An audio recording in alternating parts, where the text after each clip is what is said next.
My special guests today are the three stars of the critically acclaimed hit Wolf Hall Parts 1 and 2, which is one of the most exciting theatrical events of the season. Set in 1527 Tudor England in the volatile court of King Henry VIII comes a gripping story of power, intrigue, and persuasion. Performed in repertory, they are based on the two best-selling novels by two-time Man Booker Prize winner Dame Hilary Mantel. The plays sold out at Stratford-upon-Avon, and their London transfer received critical raves, broke box office records, and triumphed as the West End's biggest hit plays. Well, now it is wowing and electrifying both critics and audiences alike here on Broadway at the Winter Garden Theater. So please welcome Nathaniel Parker, who just won the Olivier Award for playing King Henry VIII. Ben Miles, who plays Thomas Cromwell. And Lydia Leonard, who plays Anne Boleyn, the stars of Wolf Hall.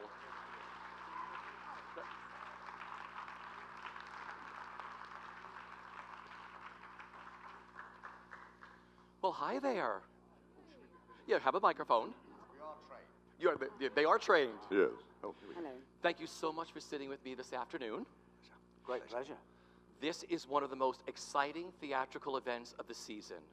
What are you each enjoying the most about bringing this glorious piece of theater to Broadway that both critics and audiences have embraced? Who wants to start? I'll start. I love these stories. I love the books when I read them. I've been kind of obsessed with them for the last 2 or 3 years. And this is, I think, the most exciting venue we've played, actually. I think the story of Thomas Cromwell, from my personal perspective, is a great story about coming from nowhere and making the best of yourself. And what I feel is that this particular country and this particular city, there's a lot of resonances here about that kind of theme, that kind of story. And so far, the New York audiences have been fabulous. And I see no reason why they won't continue to be. And it seems that they really take to this story, and they take to the story of the character Thomas Cromwell, who I play. I think if Cromwell had come here himself, if this city had been around in 1523, he would have loved it. He would never have left. He'd have probably been mayor in a month as well. This place is built for him. And these plays sit really well here. We've got a fabulous theatre in the Winter Garden Theatre. The stage is again an evolution of the stages we've had in England, and I think it's the best set, the best stage we've had, absolutely. The script has evolved. I think we've arrived at the most sophisticated, the snappiest, the sharpest script we've ever had, thanks to Hilary Mantel, who's been on this every day since we got here. She only just left a couple of days ago. Every day. Every day. She's seen the show more times than anyone else. No, she is the best writer, isn't she? I mean, in the world, really, at the moment. And not necessarily the best actress. When she gets up there and tries to tell us how the line goes, you're going, okay, we'll take it from here. Yeah. But she's amazing there every day. She's incredible. Everyone. So I'm thrilled just to bring the stories here. That's what the most exciting thing is for me. It's just to show our story to the people of New York. Yeah. Lydia, for you. Well, all of that Ben said. And also, I think just that the length of time we've been doing this job has actually been really, really rewarding, because it's grown so much in every venue from Stratford to London to here. So often when you finish a job, you think there's that, you sort of decompress, and about a month later you think, actually, I should have done it like that. So we sort of had that opportunity every step of the way because we had a little break before coming here. So you get to go, we've got to. So I think everybody in the cast has grown and grown and grown. So it's been really. I've never had that opportunity before to play a part for such a long time in such different, evolving variations. So that's been really good. Yeah, I have to say, this is the first script I've ever sat round at the table read we had in London. And I knew, for the first time I've ever had a script like that, I just knew this was a hit. I went, oh, okay. This is what we're going to do here. And for me, Stratford was wonderful. It was a theatre, the Swan Theatre. I don't know if anybody here has been there. It's an old-fashioned Shakespearean-style theatre with a stage. If you imagine it like that, it thrusts forward quite far, but quite thin. And it's wooden all the way around. And you think, wow, this is a very Shakespearean place to be. And then we went to the Aldwych in London, which is more like that, and only a little bit thrust forward, and most of it behind the wings. And now we're at the Winter Garden, which is here, like this. And for me, it's the first place that fits my shoulders, as Henry VIII, because I am immensely wide. But I figured when we sat around for that table read that this was where we had to be. It wasn't, the West End was great. That was a target. For a lot of the actors in the company hadn't done the West End. And so a lot of the youngsters were going, oh my God, we might go to the West End. I was thinking, that is not a problem. This is where we have to head. Broadway is where I really want to be. And it was, you know, it's come about. And the moment that was confirmed, the moment when I took a bow on that first night, I promise you, I was crying. It was just the most moving thing. And then when we did the opening night, and my daughters and my wife were right there in the audience, I was just going, oh my God. I am a soppy date, it's true. But for me, it's the chance also to do a Henry that nobody else has done. This is not, I think there's often a mantle, if you excuse the pun, a mantle put on actors when they're doing a famous role, like a Hamlet or a Henry VIII. And they're thinking, right, so this is so-and-so's Hamlet or so-and-so's Tempest Henry VIII, whatever it is. This is completely different. This isn't one anybody's seen before. People, of course, have read the books, and so they know roughly what to expect, those people. But otherwise, it hasn't been done like this. Normally, we were joking earlier, it's the chicken bone sucking, thigh slapping, wench grabbing Henry. And I've had a chance, because of Hilary's words, to do something completely different. And it's been wonderful. And from that word go, sitting around with a company that, immense, what a company. This has been our journey to here, and that's why I wanted to come. Beautiful. Lydia, this is your Broadway debut. Yeah. And what a debut it is. You know, we all spoke that first media day at the British Consulate, and I asked you what it was all going to be like. What was your debut like that day? Is it all surreal being here for you? Yeah, it is. It's so exciting, and it really is, cliche as it is, you have to kind of pinch yourself, because, and I think, yeah, especially building up to the pressure, brilliant pressure, but of opening last week, kind of got that kind of cold afterwards where it all comes out and you realise quite how much you were working towards it, because it's been coming for such a long time, as Nat was saying. You know, it hasn't just been, you know, an ordinary opening. It's really been in the back of some of our minds for quite some time. And yeah, every time you walk down, you know, get off the subway at 50th Street and look around you, you kind of, you have to just sort of take a moment, because it's really, really exciting. For you two gentlemen, being back here on Broadway this time around, is the feeling different from the last time you were here? I think the vibrancy, the excitement for theatre, the welcome is the same. The inclusion, the instant inclusion is the same. It's that wonderful feeling you get when literally kind of when you step off the plane, or when we arrived for the first day, or when we saw you the first day at the press day at the British Consulate. Everybody in the theatre community and the audiences that have seen the show and that take the time to come up to you afterwards, they come to you and they say, welcome, good luck, this is great, this is going to be great. And I felt that the first time I was here 6 years ago with the Norman Conquests at the Circle in the Square. Thank you very much, thank you. I should say that more often now. I might just walk around saying it and see who claps. That really overwhelmed me, that feeling of welcome and inclusion and good wishes, and this desire for things to go well here is amazing. So that's still the same. The scale of the production is bigger for me, the shows are bigger, the stage is bigger, my personal role is larger. So that's different, but that's a great new challenge. But the bedrock of goodwill and efficiency and the superb standards that everyone sets themselves here are the same, and that's really encouraging to know that Broadway exists in that sense continually. I think it's great. It's such a thrilling place to work here. I think it's probably the best town to be a stage actor, to play a play, to present a play to people. I think it's thrilling, and particularly thrilling for English actors who don't get to come here so much.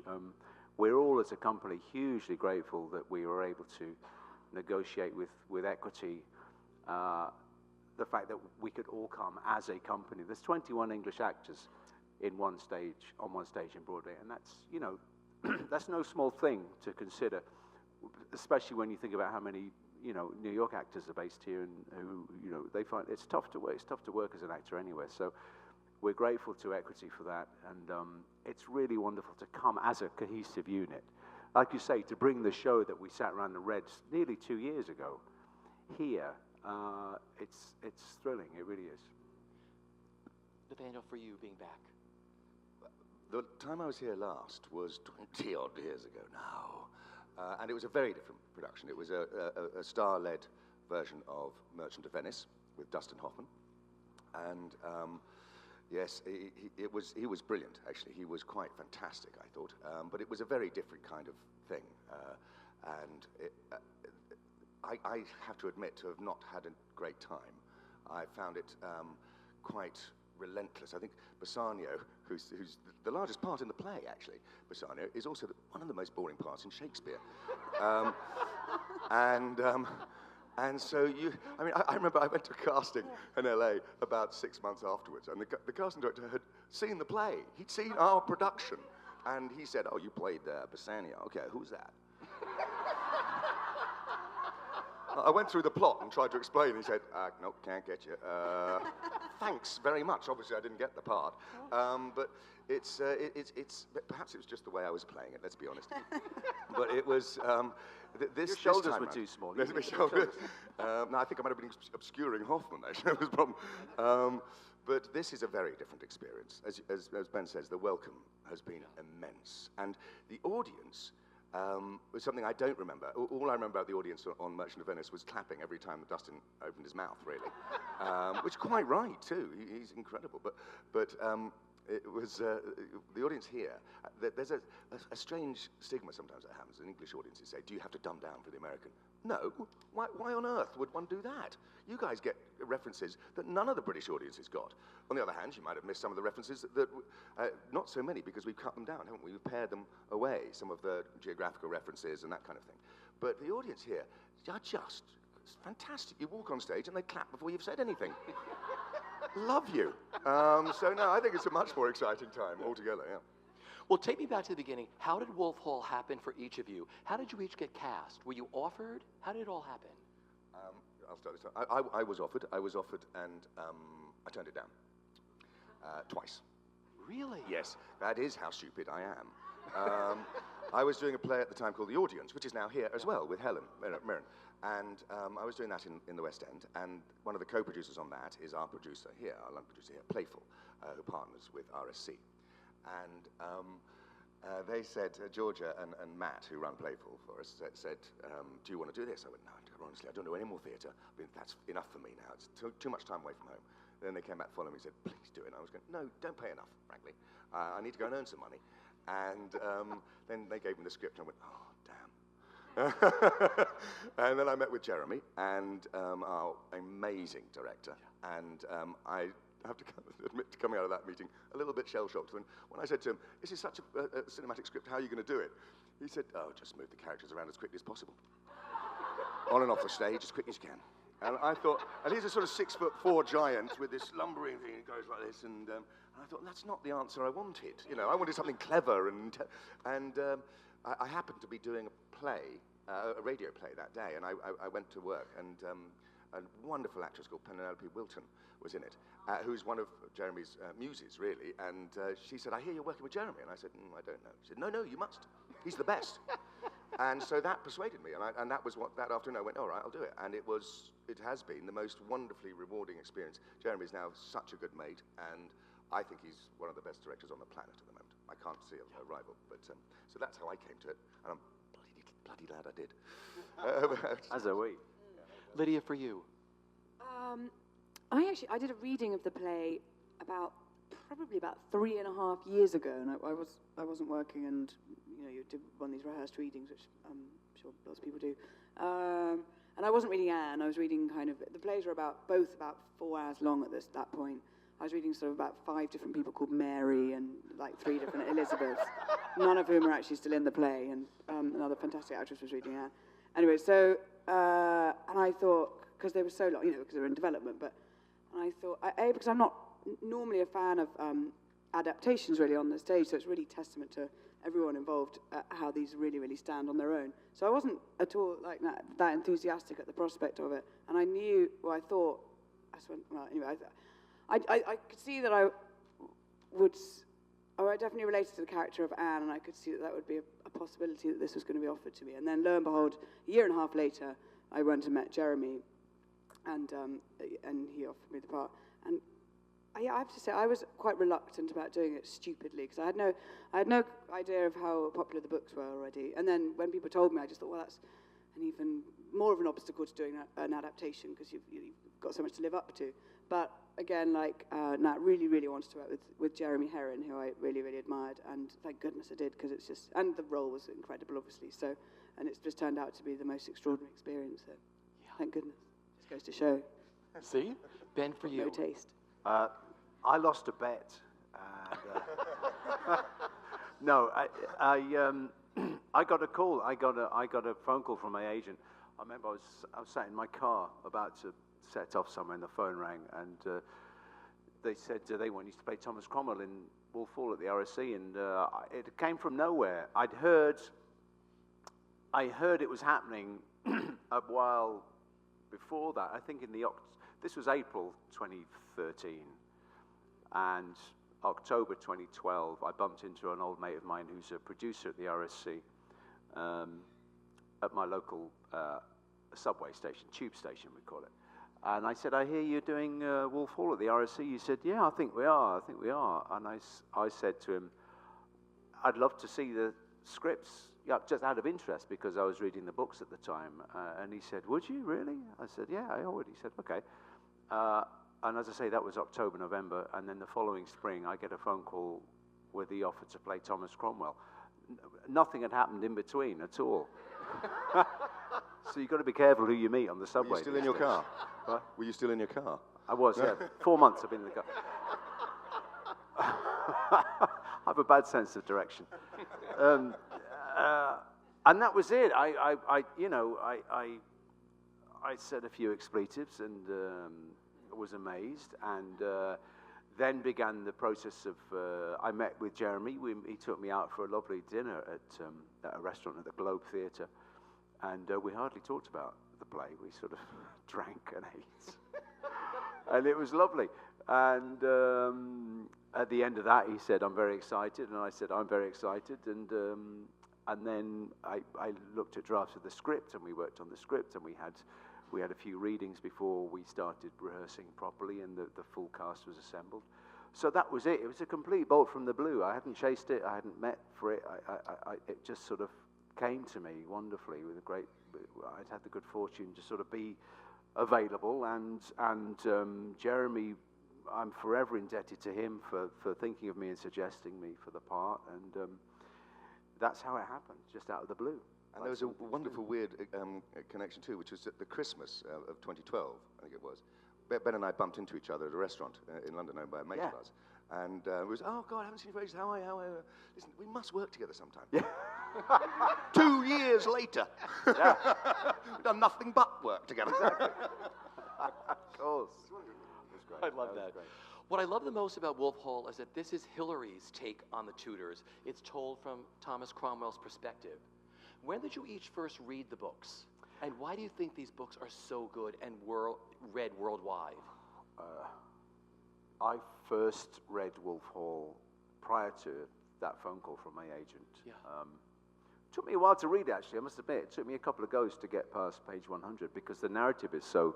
The narrative kind of goes backwards and forwards, and you're not quite sure where you are in the story and who's talking to who, but I persevered and sort of ate the book up. It was amazing, absolutely amazing.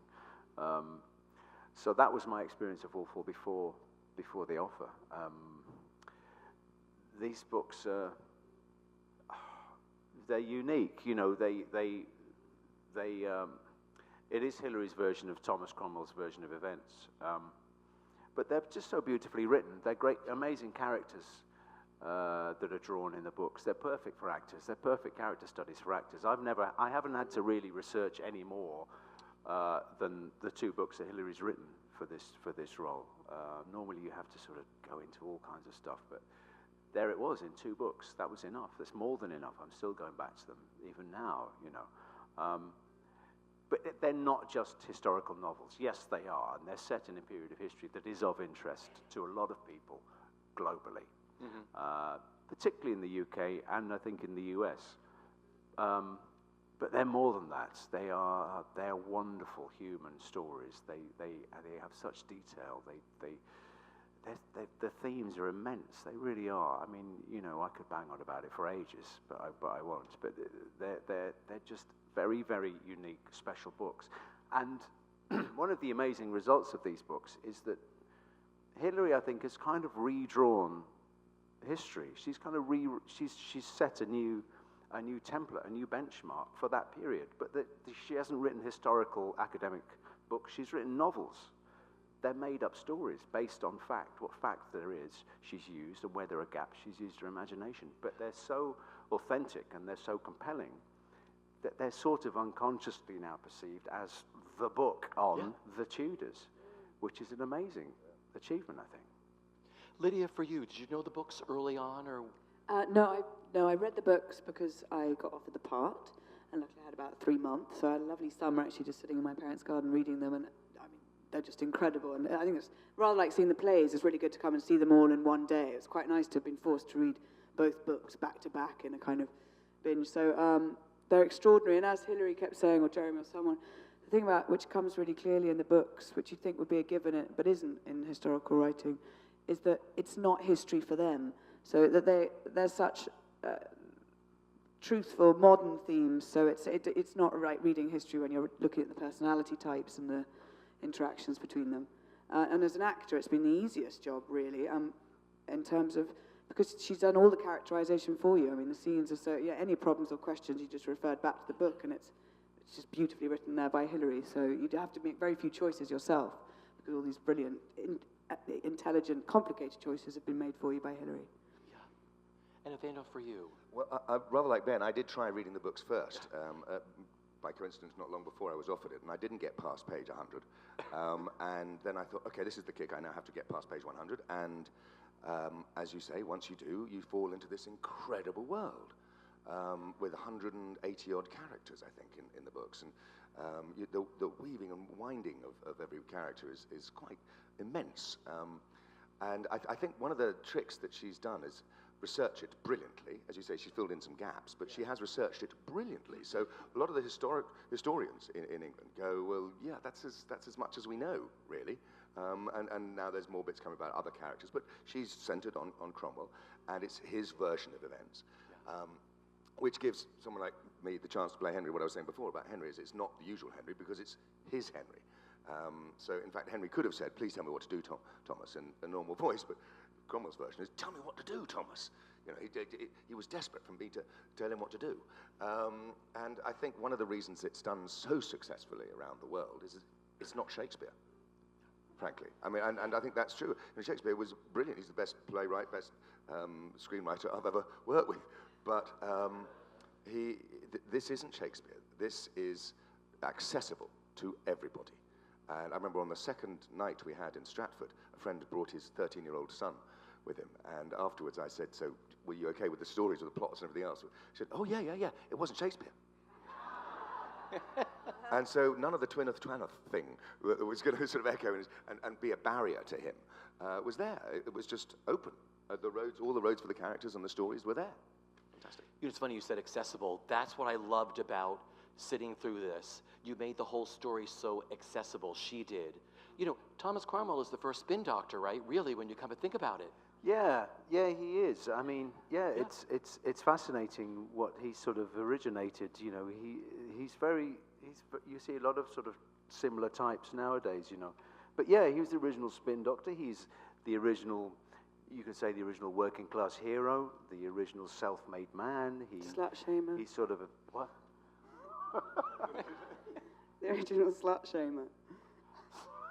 I think you said Dutch humour. I don't know what. No, I'm quite biased. There'll be footnotes later. Yeah, he's a lot of things that are very contemporary now. You know, Of course, he did have his boss, though. I mean, he came up through the ranks of Wolsey. He did have his boss. And Cardinal Wolsey was also a self-made man, wasn't he? He was. That's not quite the spin doctor, and certainly hasn't had the coverage in real life, in historical terms, that Wolsey's had. You're right. But Wolsey was a butcher's son, so he rose up through the ranks like that. And I think one of the brilliant things that she's done as well in the books is debunk the saintliness of Thomas More. Now, I've caught myself out once or twice by saying Thomas More was no saint. Oh, he was. Actually, But you know, I certainly grew up with this idea of Paul Schofield, who I'm lucky enough to work with one time, and he was a saint. I mean, he was incredible. But we all think of Paul Schofield when we think of Thomas More. They are not the same person. You know, he had a torture chamber, and he did burn people if they didn't believe what he believed. But that's never thought about. He wrote a book called Utopia, so everyone thinks, oh, he must be wonderful. Have you ever tried reading it? I mean, I think my dyslexia helped, actually. But it's one of those things. I think it's really nice to get a different angle on this guy who I used to drive past his statue every day to school when I was a kid. In fact, I mentioned Dustin Hoffman. We used to rehearse in the garden, walking around his statue. You do my lines, I'll do yours. And we do it round Thomas More's statue. How was that? But I think it's brilliant that she's brought such a different angle onto a story that we thought we all knew. Exactly. And Anne Boleyn, if she had had a boy, it all would have been different, wouldn't it? Yes. Yeah, come on. We could have all been home earlier in the evening. It could have been over by 8. But actually, the truth is, if there was any of those ifs, it had been different. Any of those ifs. If one of Catherine's 6 children, you know, one of her boys who lived for 52 days, didn't he? He was born on New Year's Day. If he'd lived. Now, there's so many ifs. As it is, we split for the church, and here we are. It's a completely different world, thanks to the Tudors. Because that was the great thing sitting through the show. I said, oh, if that had happened to her, this story would have been totally different. It was so weird sitting through it this time. I saw, oh, I got it all, you know? So it was really great. You started talking about your director, Jeremy Herrin. Tell me what the whole process was like working with him, and what makes him such a great director to work with? Jeremy is, considering these are huge tomes and a cast of 22, 22. He's so relaxed and fills everybody with such confidence that it was just a pleasure from start to finish, really. His taste is impeccable, although he very rarely, if ever, projects it onto you. Yeah. Or changes his shirt. Sorry, Jeremy. So he allows us to he really allows every actor to bring everything they want to and themselves to each part, and doesn't, and then brings it together in the most sort of I don't really know how he does it, actually. Very seamless, very relaxed. He opens it up for you, I think, in a way. He lets you go down a roll, and whatever you're trying to do, if you have a problem, he can just say, well, try this. And you go, oh, okay. And it might not be that that's the right way to do it. It might not be the print. He's saying whatever you do that feels natural, do it. If it's honest, do it. So you might be too big one night. He said, yeah, but you were being honest. It was a bit big, but you were being honest. And you go, okay, great, I might remember to try and tone it down. So, but also one of the great things about him, of course, is he was a comedian. He was a stand-up. So the level of humor he kept bouncing around that room, that rehearsal room, was fantastic. Yeah, he was sort of fearless as well in a very humorous way. You know, they were huge projects to stage, and the scripts are vast. You know, they're like a little like screenplays, because you got half a page of a scene in a tiny chamber with 2 people, and then the next page you've got a joust going on, and how do you move from that to that, you know? And he wasn't afraid of the difficulties that arose. You know, lesser directors would kind of crumble and they'd have their head in their hands after 2 weeks, and it would be chaos. But he's got this kind of indomitable quality. He doesn't shy away from difficulty. You know, he said, "How are we going to do this?" Often he say, "This is impossible. How are we going to do this?" You know, it was. And if you had a question, you go, call it on hold. Yeah. I need to just think about it for a bit. But one of the things, Ben is going to be a bit modest about this, I think, but one of the things that he did, which is when I said earlier with the scripts, he gets the actors on and off as quickly as possible. Actually, it's not just that. He's got Ben, which is such a bonus. And Ben can do a thing where he walks towards you, turns round, and suddenly he's in a different scene, a different month, different season, and you go, wow, but you're totally taken by him. And Ben does it. It's in him. I don't know how he does it, but it's in him. And he's led everybody who comes with him, all his acolytes, everybody with Cromwell. They all do it now. And I don't know how you work that out with him, but somehow it just works. And it's something which we're all in awe of, I think. Well, he just lets you, as you say, he is constantly, it's another thing I'll be always grateful to him for. He's given me the freedom and the space to explore and to work however I work. You know, he doesn't, one of the things actually we spoke about in that very early dinner, I said, so how do you rehearse with actors? It's quite a difficult question to answer because every actor's different. And he said, oh, well, whatever process they use, whatever type of actor they are, I just let them do it. You know, he doesn't have a doctrine. He doesn't have there's not a sense of us all fitting into one particular style of playing or direction. He's very democratic in that sense. And he allows you to bring what you've got to the day, to the room, and then we'll very cleverly stage this almost unstageable script. And he's done that beautifully, and all the accolades he's received so far are so well deserved. And I hope he goes on to get more recognition for this, because, as I say, lesser directors would have just sort of crumbled in a week. This is a no mean feat. His great trick is that it looks easy. The show looks easy to watch, and everyone says, oh, it moves so well, it's beautiful, and then we were suddenly there. That took weeks, months of direction. Of, as you say, how are we going to do this? Do we need that table there? Where are you coming on from? Where have you just been? All this kind of stage logistics, which he's made completely invisible, and that's a great achievement. Now the only set we have is a chair and a table. Yeah.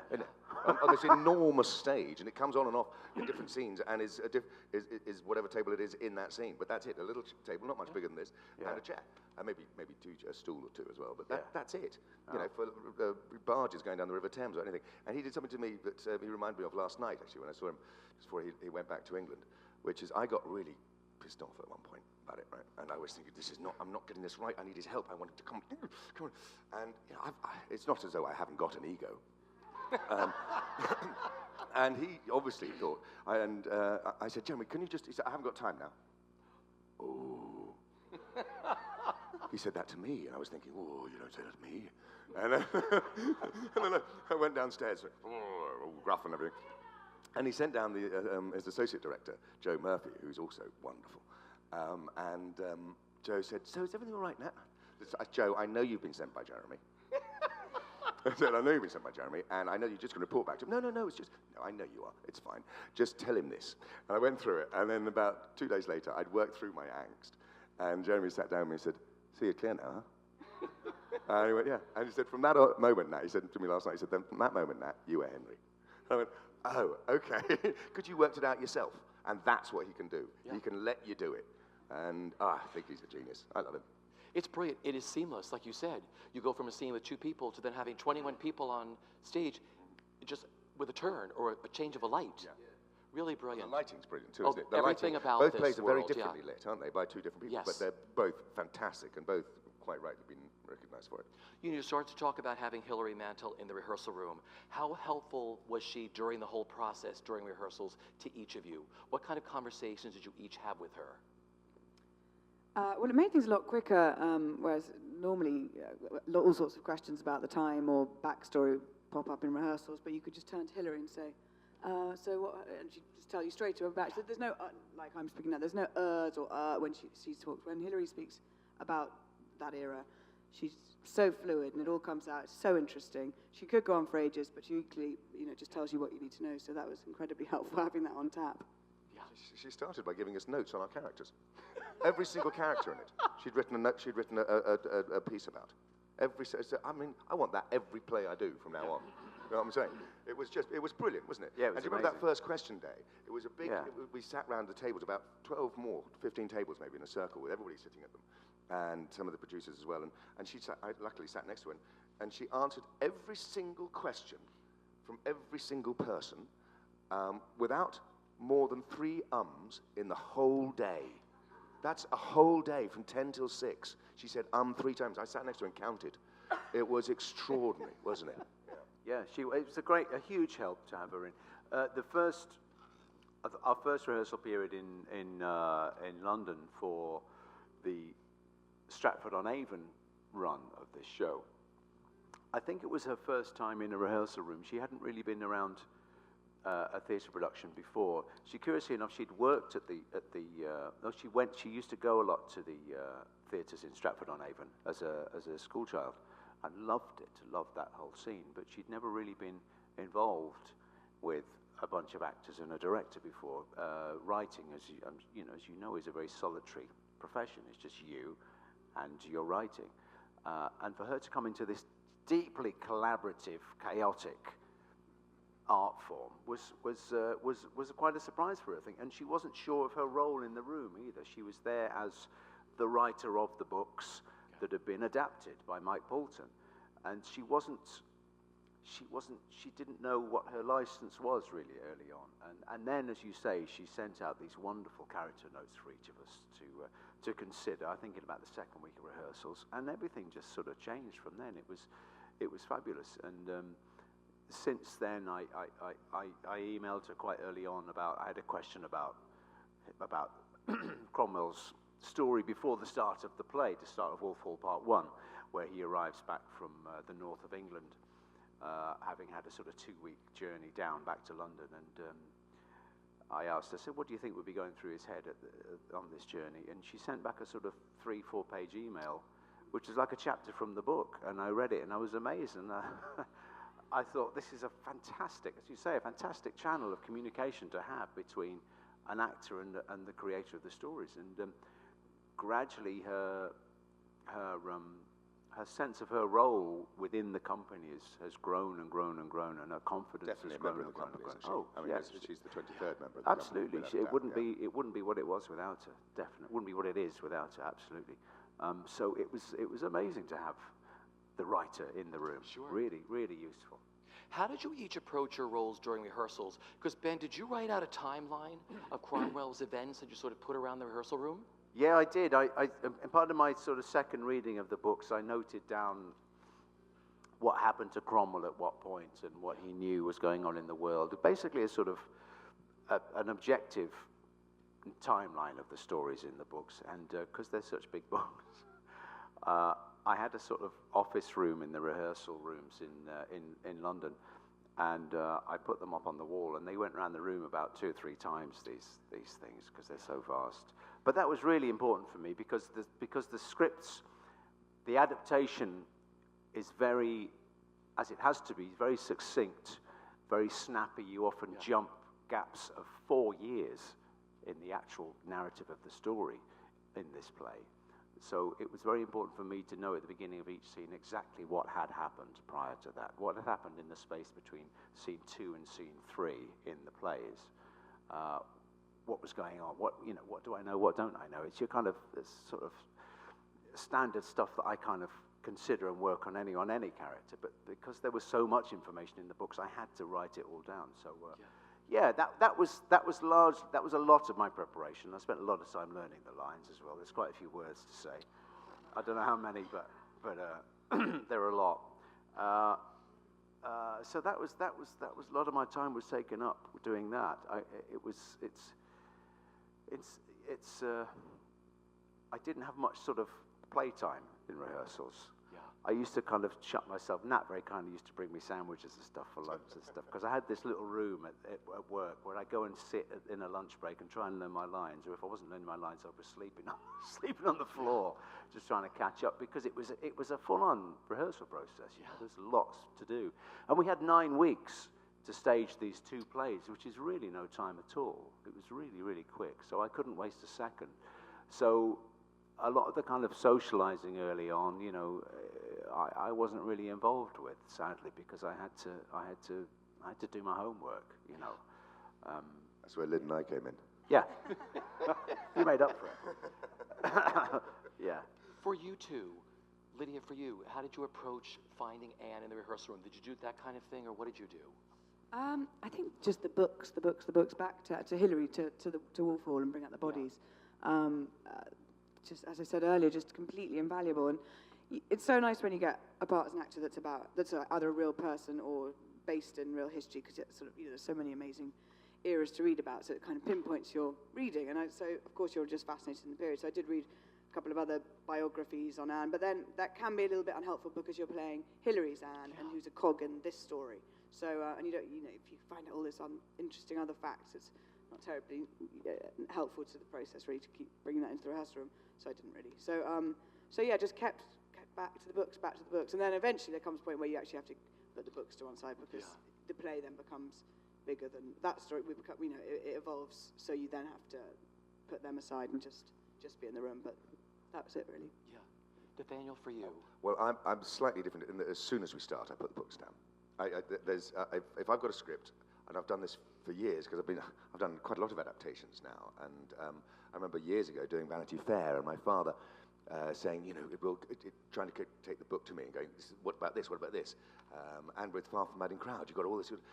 But I'd learned from an early age. I did a movie of Hamlet, and playing Laertes, when Mel Gibson was Hamlet. And Laertes has a speech of about 80-odd lines when he says to Ophelia, which is Helena Bonham Carter, don't touch that madman with a barge pole, he's off his head. Shakespeare put it better, it has to be said. But I had 2 lines to do that in. And I remember looking at the script going, but it should be 80.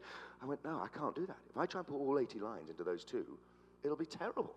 There's just far too much information. For me, it's only my way of working. And so when it comes, I learned pretty quickly that I can't deal with all that information. I'm a bear of very little brain.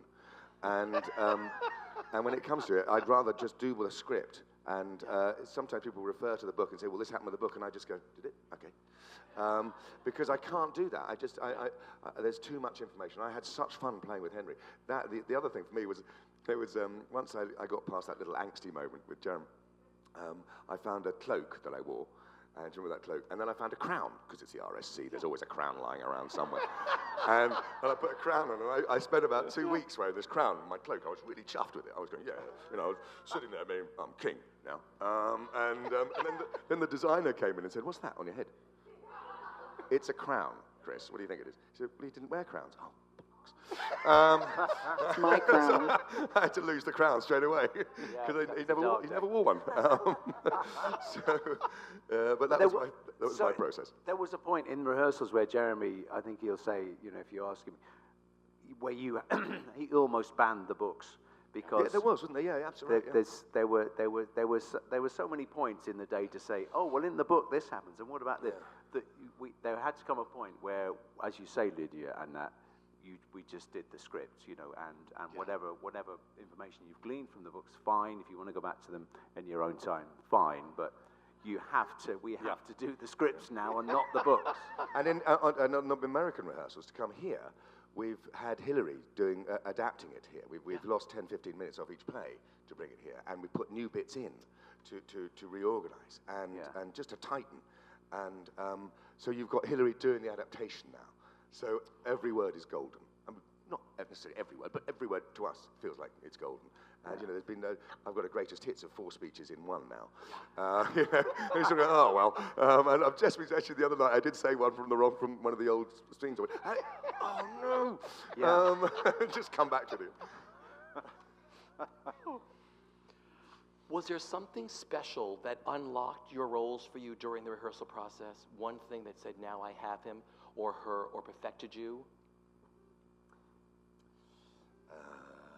The crown, Jeremy, being I think often when difficult with me. Anything I've said, I've already said it. Really. Yeah. No, I don't. I think it might be different, because I think often when you get a part, hopefully the parts you play, you start with an instinctive understanding of that person, and then you're fleshing it out. Yeah. It's quite. Well, personally, that's sort of the way I always work.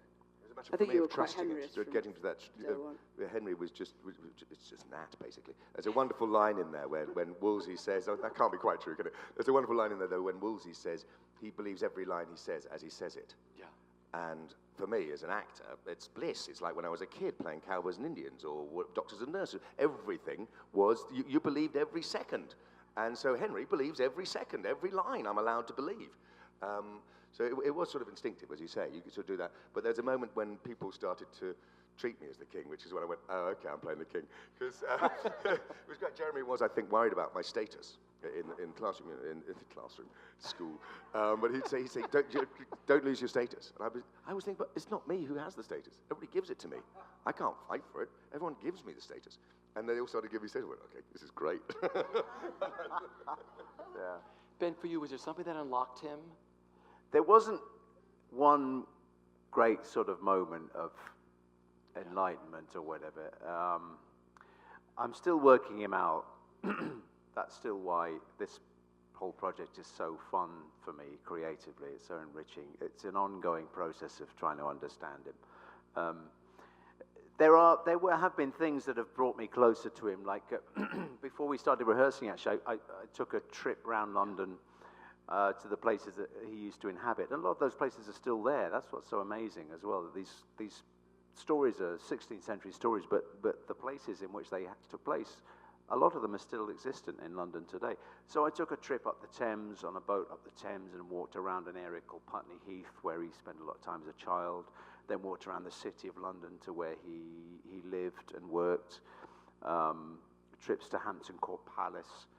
And these, placing myself in the places where he was, helped somehow, you know.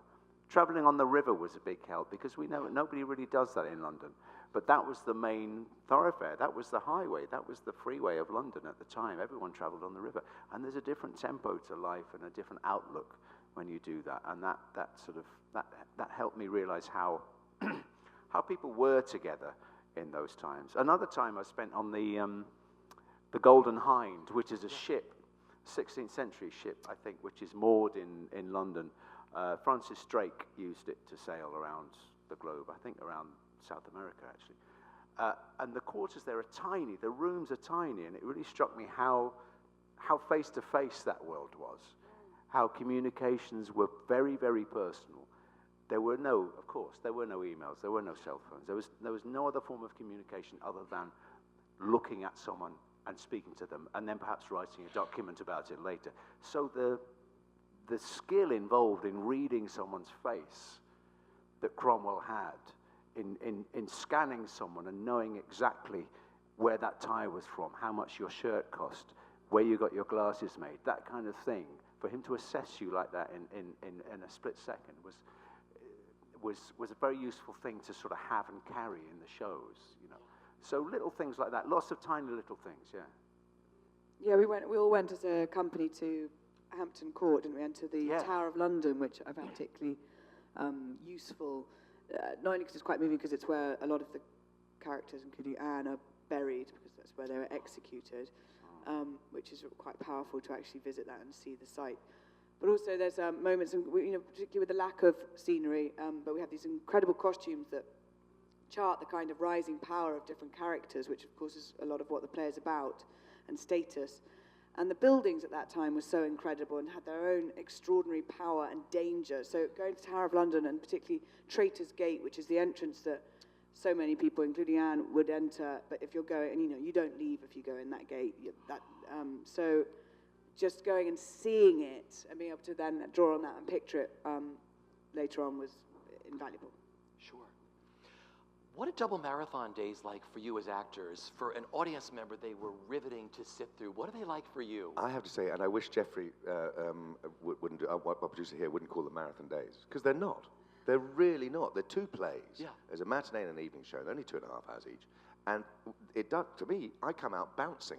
Yeah. Most of the audience I know come out bouncing. It doesn't feel like a marathon. A marathon, you're exhausted at the end of it. That's just not what it feels like to me. How about you? I mean, after the first show, I'll come out doing this. After the first show, I'll come out doing this. And then, I know, it's a 2-hour break or something. And after the first hour, I'll be doing this, and then it's I do need to sleep for half an hour. But it's, no, I think it's great. And it's the best way to see it because you get the whole story, you get the whole picture. And I think there's something about the company that plays it better. Yeah. I mean, I don't mean to say we don't do everything we can on single days, obviously, but it's just the follow-through. It's lovely to tell a whole story. Well, the whole story, there's a third one coming. Yes. I'm sure it's, probably must be exhausting for Ben being on stage the entire time. I agree with Nat though, and particularly like normally when you do matinee days, you have that, particularly if you're doing a long run, slight like, right, you have to just summon up the energy to do it all over again, so which you don't have. It's wonderful because you're just going on with the story. So energy-wise, it's much easier than your average two-show, from the actor's point of view, average two-show day. But yeah, I mean, they're invigorating. They really are. And you're right, Nat. There's a great satisfaction in telling the whole story in one day to usually the same bunch of people who come back for the second show. They're not marathons. When the Norman Conquest, when I was here before, we did 3 shows in a day. That was more like a sort of marathon. And we were all on stage most of the time. We'd start our first show was 11 a.m. and we get out of the theatre at about 11 p.m. It was like a 12-hour actathon, but fun nonetheless. But it's very exciting to do double days. It really is because I say you tell the whole story. You tell the whole audience. thing. You're right. The audience. You come out for the second one, and most of them have seen it because most of them do buy it. Most people do buy in doubles, and I've seen people in the front row go.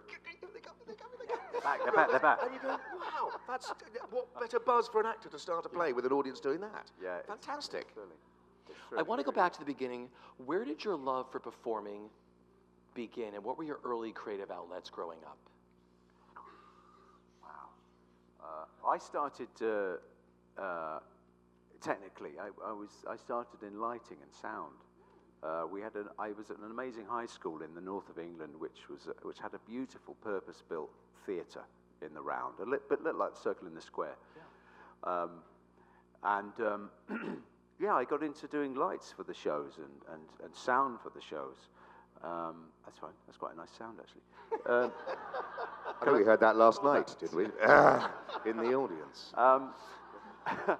And it was fun too because when you were doing a production, you could. My teachers are going to kill me for this. I actually got a letter from an old teacher about me saying this somewhere else. You could get out of lessons to rehearse the plays. You could miss maths, you could miss science, and that was a big plus when you were kind of 14. And so I did that, and then somebody pulled out of a show, and one of the actors pulled out of a show, and the director, the head of drama, said, "Do you want to do this part?" And it was Ebenezer Scrooge in Christmas Carol, actually. And I thought, really? I don't want to get out there and sort of show off, that's not really what I want to do. And then, two things. The honourable reason was I then thought, actually, it would be quite nice to tell this story about this person. This isn't about, look, everybody, look what I'm doing. It's, look, everybody, look what this character does in this story. And the sort of excitement about telling a story sort of took hold for me. But also, the dishonourable reason was if you were actually playing a part in the play, and the main part in the play, you could get off more lessons.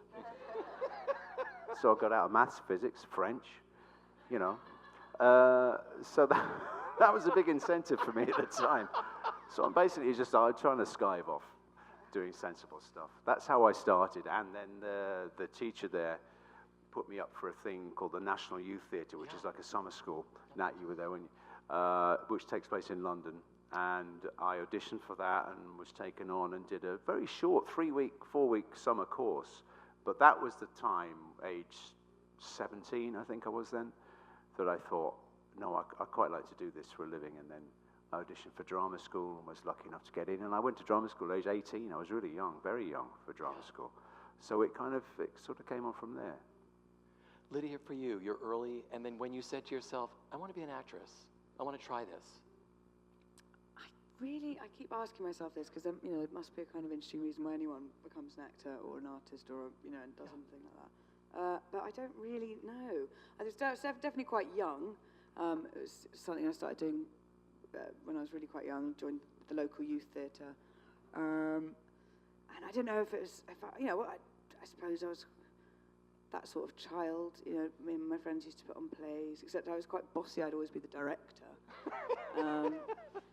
And then I'd always play, because they were tended to be the best parts, all the men in school plays, even though I was at a mixed school, so I'd always play men. Mixed school? Yeah. But maybe it was still quite a girl subject. There was definitely more girls into it than the boys, but anyway, but yeah. And then, so I don't, yeah, I'm sort of waffling, but again, probably as maybe a bit of rebellion. It's not at all my parents' line of work in any way, but so perhaps, you know, I was a bit of a difficult teenager, so that became more. But they were frustratingly supportive about it. So yeah, I don't really know. And then, but then I went, you know, it became a clearer and clearer thought in my mind, and I then went down quite traditional route and auditioned and got into the Bristol Old Vic Theatre School and went from there. So yeah. Yeah, Nathaniel, for you. But the first film I remember seeing was Henry V with Olivier, and that made me go, ah. And until the age of 9, I wanted to be a film star, an astronaut, a cowboy, a train driver. Well, Casey Jones, actually, in The Virginian. Those are two of the people who I just wanted to be. Otherwise, I didn't realize that there was a link between all of this. And then I saw my sister playing Lady Macbeth at Cambridge. And it was a Friday night, and I'd gone up from London by myself on the train, about an hour and a half journey. And I sat in the audience, surrounded, full house, but I didn't know anybody else. I was just sitting there by myself and watched my sister and thought, that's what I want to do. I want to be a 12th century Scottish king or a doctor or a dentist or whatever it happens to be. I want to play it. And there was no doubt in my mind from then on, which is just as well, because I was dyslexic, and I got out of as many classes as I could. Even if I'd attended them, I still wouldn't have passed the exams, to be honest. But at school, I had no other, you know, I knew that exams meant nothing to me at the time. I just wanted to act. That's all I ever wanted to do. And then I went the same route. School, I did local theatre from school. I was at boarding school, and then I did the National Youth Theatre. And we were not in the same years. No, obviously not. You were way before me, Nat. Way before. Yeah, but you were. I would have still been there when you joined as a little pup. I was. I think. Yeah, I think I would have been in my last years playing Macbeth when you joined. 84. Yeah. Can we name a year? Yeah, 84, yeah, I think so. I was that was you. At the National Theatre. And I had the beard. No, but I started with Colin Firth and people. It was a fantastic group of people. And it was the most explosive. I didn't think I deserved to get in, and I thought I was winging it because the guy who ran it, Michael Croft, lovely Michael, he was at university with my father just after the war, and my father was an actor after the war. He went into business and lots of other things, but at university he was Lear and he was Hamlet and those things. And some of the people who've been running British theatre for 30, 40, 50 years since, he was on stage with.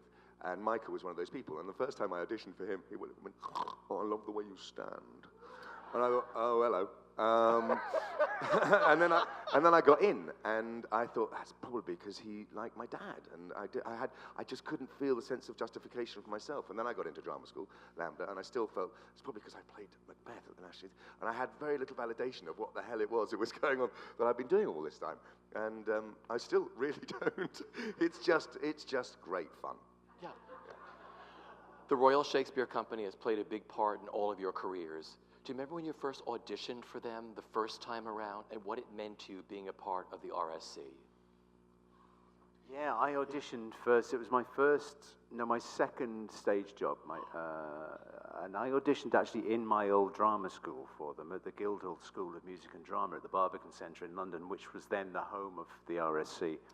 But they were next door to each other, but they were two separate buildings. But for some reason, the RSC were using the classrooms of the theatre school. So it was odd. I was auditioning in a classroom that I'd been in for 3 years for this season, and it was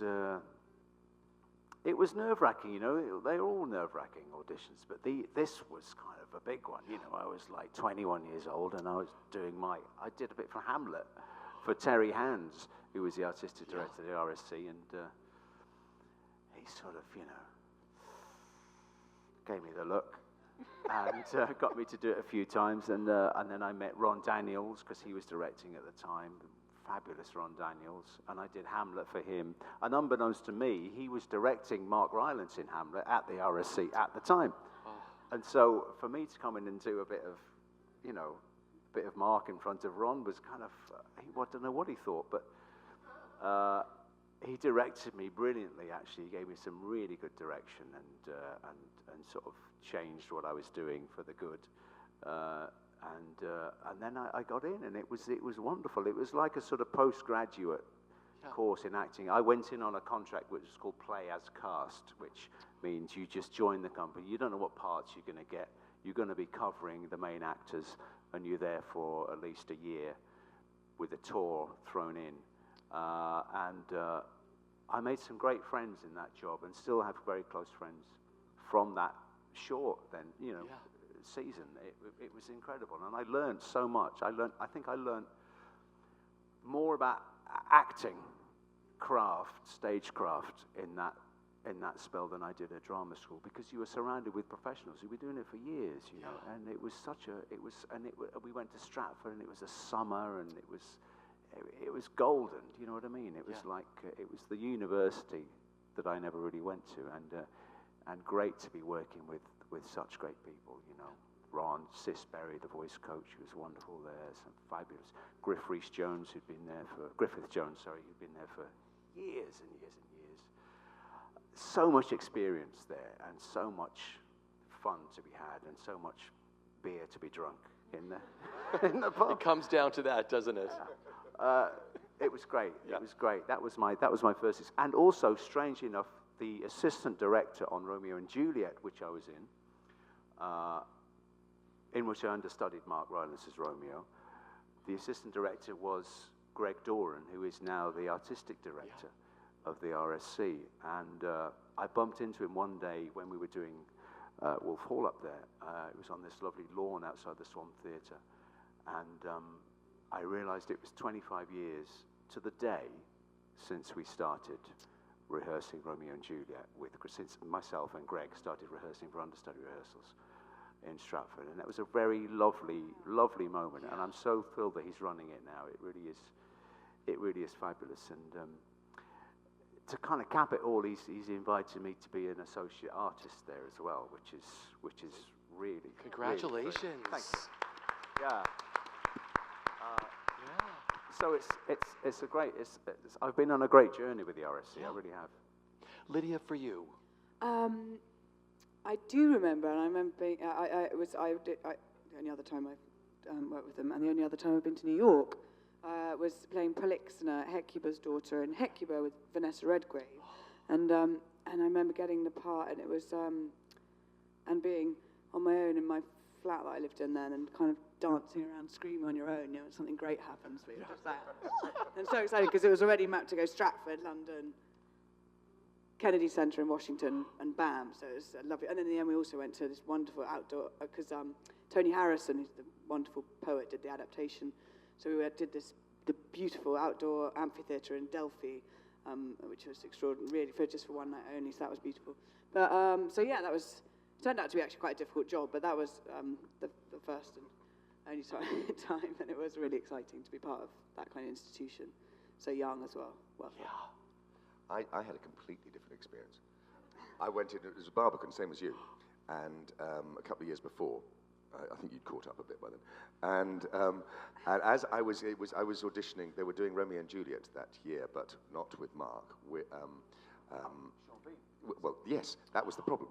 Was that Sean came out of the room, and the casting director said to me, when Sean said goodbye to the casting director and got in the lift, the casting director turned to me and said, "I think he's got it." What the? Who does that? Anyway, so I went in thinking, right, okay, I'll throw my caution to the wind and do what I do.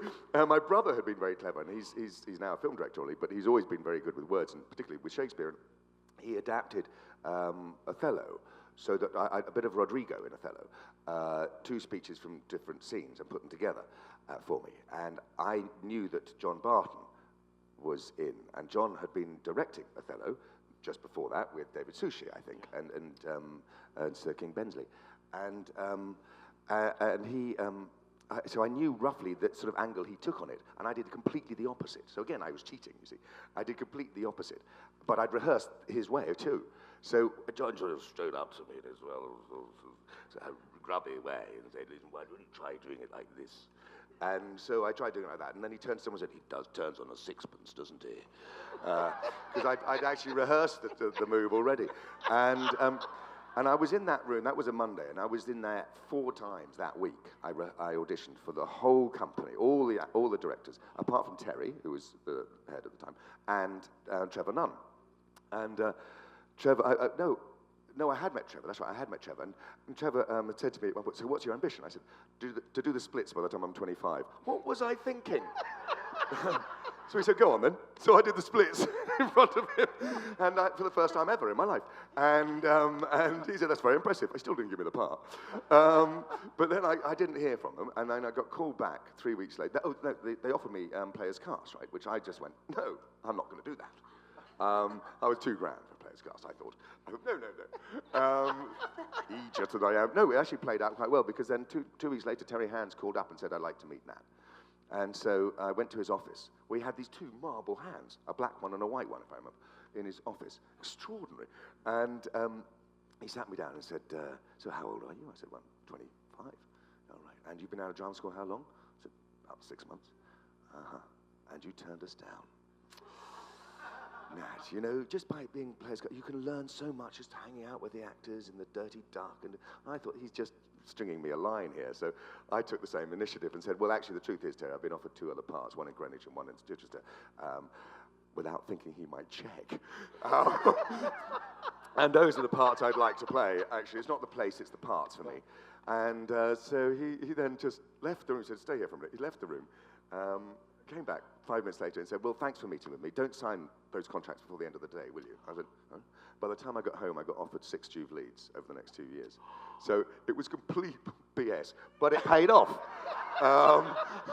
Because I think it's the first time I've admitted to this publicly, but I had just made it up, and it worked. And it was from that then Peter Hall came on a matinee and so I then got the Merchant of Venice job with Peter, and things then kick off, and it does take a certain amount of idiocy to get that far, but that's what I mean, I need some justification at some point, that I didn't just fall into it.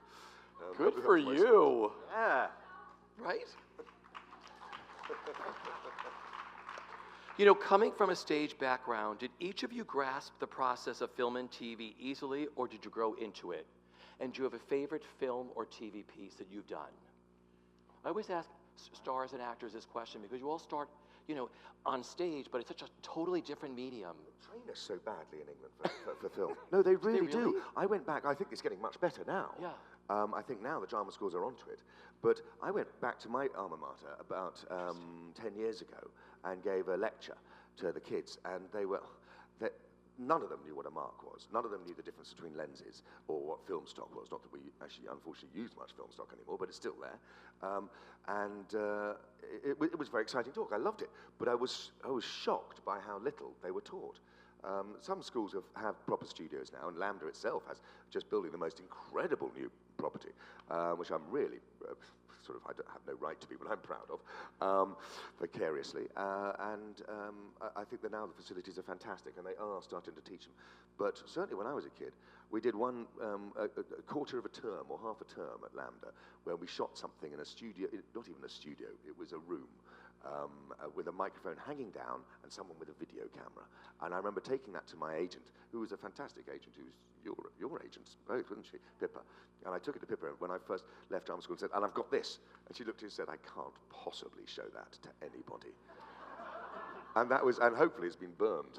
But it was one of these, they did not prepare me at all. But when I first did film, it was a piece of cake, a series, 6-part series called Piece of Cake about pilots in the Second World War. And it sounds so cliche, but I just fell in love with it. The idea that I didn't have to stand on a stage and talk to people out there when actually I'm talking to you, and I didn't have to be heard right at the, I didn't have to, I could just be Nat, again. And it was just talk, just be who you're meant to be in that place. And that's actually how this play, Wolf Hall, started for us on the stage at Stratford. In that stage, you don't have to project. You have no walls. There is no fourth wall. Everything is there, and you just be. And it's, for me, the best way to act. Yeah. I think my favourite, Far From Reading Crowd. Okay. Yeah. where I played Gabriel Oak. I remember a girlfriend one time saying to me, I wish you could be more like Gabriel Oak, and then I was. It's not often I get asked to play a back foot character. Yeah. And I love playing back foot characters. So that was it for me. Lydia, for you, did you grasp it right away? And what's your favorite piece you've done? I'm sure I didn't. Certainly didn't grasp it straight away, but I don't know how you go about teaching it, because it's certainly something you pick up quite quickly, though, don't you, through experience and just being on sets and watching other people as much as possible. But and as soon as you've done a little bit of filming, you watch everything differently, don't you? And with sort of taking on board what they're doing and trying to learn. But yeah, I love doing film work. Probably my favourite thing is a film we did called Archipelago, directed by somebody called Joanna Hogg, and it was all improvised. With a treatment, but then all improvised dialogue. So hyper kind of naturalistic and I don't know what the word would be, subtle.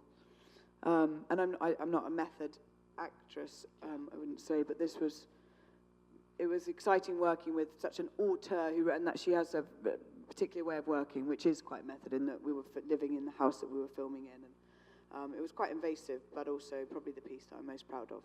Yeah. Ben, for you? I'm trying to recall my first TV job. I can't remember what it was.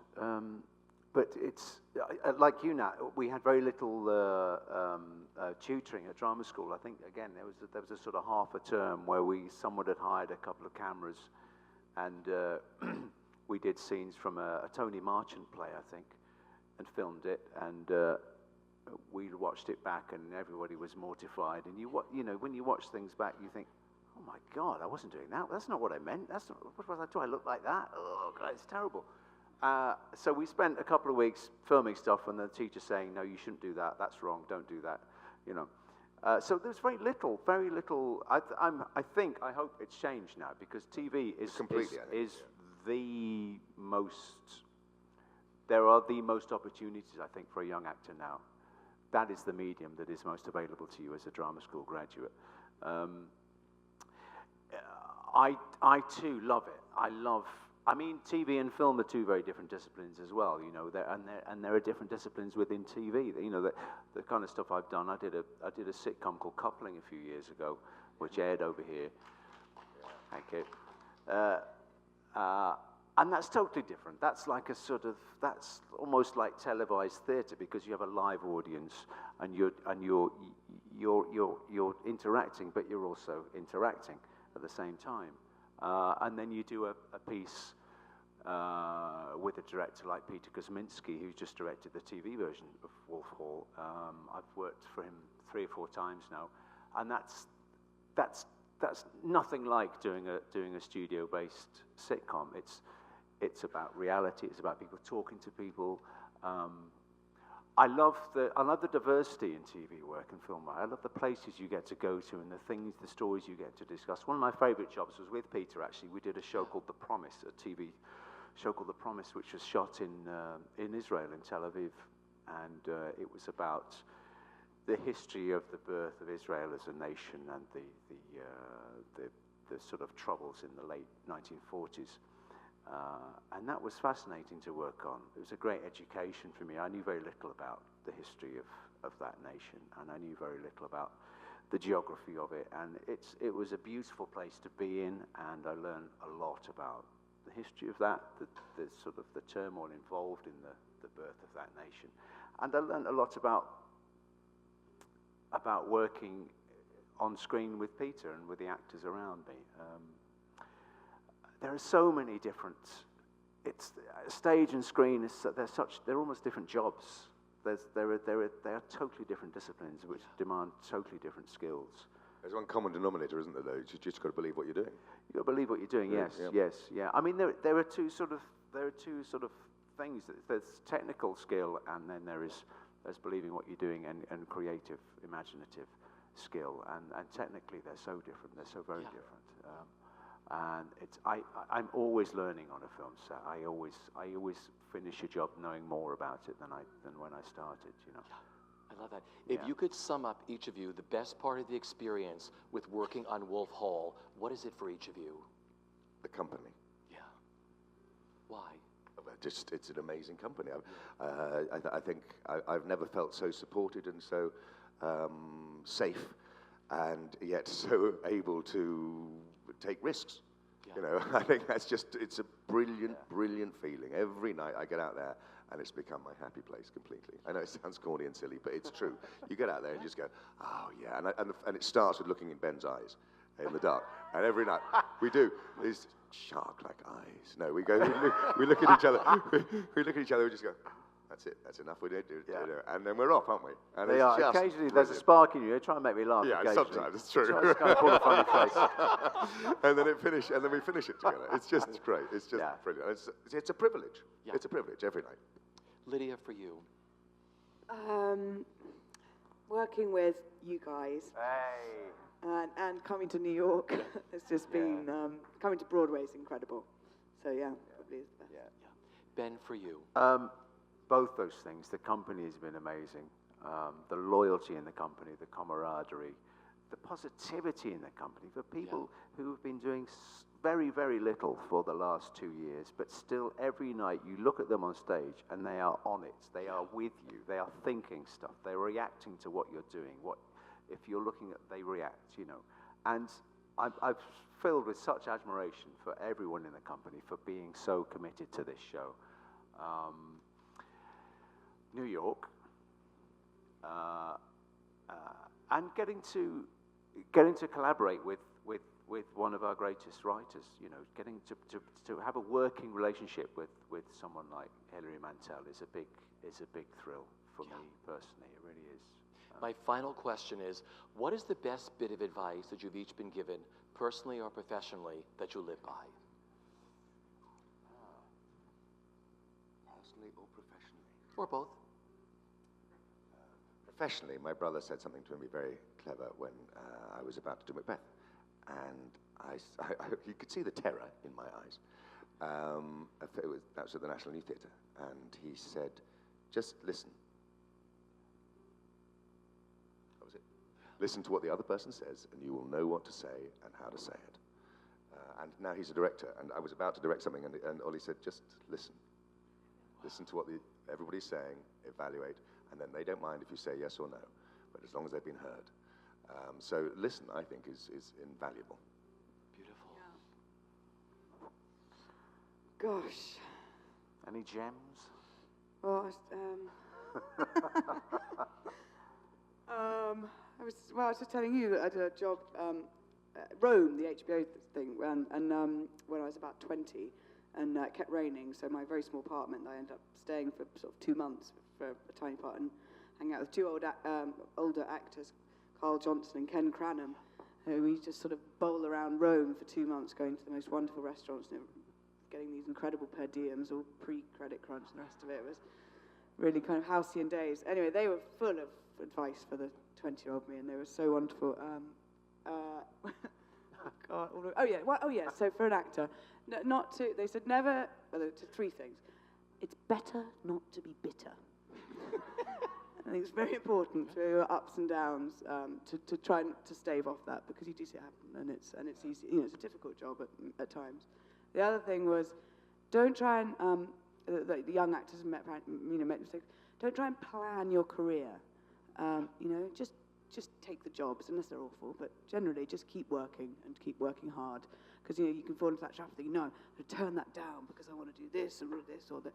And actually, the sooner you realise you don't really have an awful lot of control, the happier you'll probably be. I think that's it, really. That's great advice. Ben, you. I